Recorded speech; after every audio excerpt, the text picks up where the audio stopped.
Do you have a Saab 9.3 in limp mode or with reduced engine power? Do you get multiple misfire codes? Often the coils and injectors aren't the issue at all. It's the engine computer itself, the ECM. Now, I have fixed hundreds of these, and today I'm going to show you how to diagnose and repair it. This is a defective ECM a customer sent in with the P0201, P0202, P0203, and P0204 misfire codes. I already programmed it to one of our test vehicles, so we're going to start with a static test.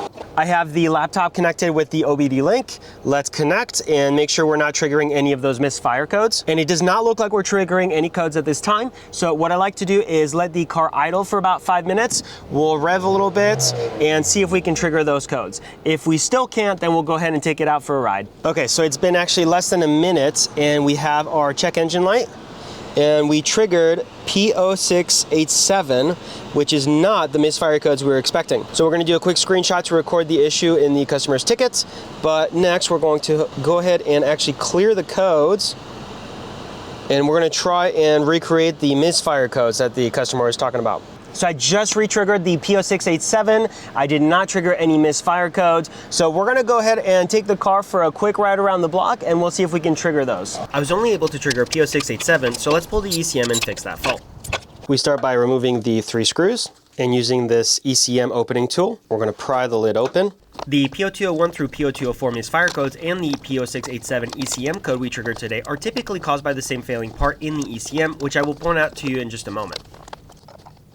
And now we can use our screwdriver to lift up the lid, and the rest we can open by hand.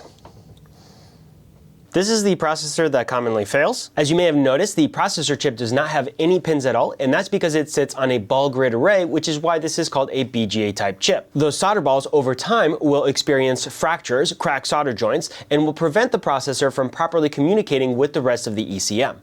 And that's why we get our multiple misfire codes. So in order to repair this issue, we are going to remove the processor chip off of the circuit board. We're going to remove all of the old solder and reball it, meaning add brand new solder balls that are leaded and should have a lesser chance of experiencing the cracked solder joints as the originals did. Once we do that, the processor will be able to communicate with the rest of the ECM as it should, and we will restore full functionality. For that repair process, let's bring the unit over to the rework machine. If you have a defective ECM that you would like to send in for us to fix, we do offer flat rate services which come with a 1-year warranty, and those are available on our website, which I will link in the video description down below. Our rework machine just heated the ECM from the bottom and top simultaneously. We prod the chip to confirm the solder is liquid and the chip is ready to be removed. As you can see, we do have movement, which confirms we can now remove the chip. Next, we remove the solder. We add flux and use a large soldering iron to remove the bulk of the solder. Then we remove the remaining solder with our desolder wick. Using a fiberless wipe and isopropyl alcohol, we clean off the area for our new chip. To keep this video shorter, we are replacing the chip, but reballing it is just as effective. And now we can let the machine do the reattachment process. Again, once we reach the solder's melting point, we want to give it a gentle prod to make sure that all of the solder balls have turned liquid. So we're going to do a static test, meaning we're going to plug in the fixed ECM. Without fully committing to installing it and closing it, we want to make sure that at least turns the vehicle on and we're not triggering the P0687 anymore. Using this to ground it. All right, let's go ahead and start the vehicle. Okay, so it sounds pretty steady. The engine is not rough idling. Let's go ahead and check for our codes. We'll do a little revving. And just as before, we're gonna let it sit and idle for about 5 minutes. It's been about 5 minutes. Let's go ahead and refresh. And we do not have any codes. Check engine light is not on, so we're all set. We're performing a soft close, meaning the unit is not being sealed with the gasket for now. This allows us to complete a 30-mile test to confirm full functionality before final assembly. If any issues arise, we may need to reopen the unit, and this approach avoids having to redo the gasket. Across 3 different trips, we have totaled 32 miles.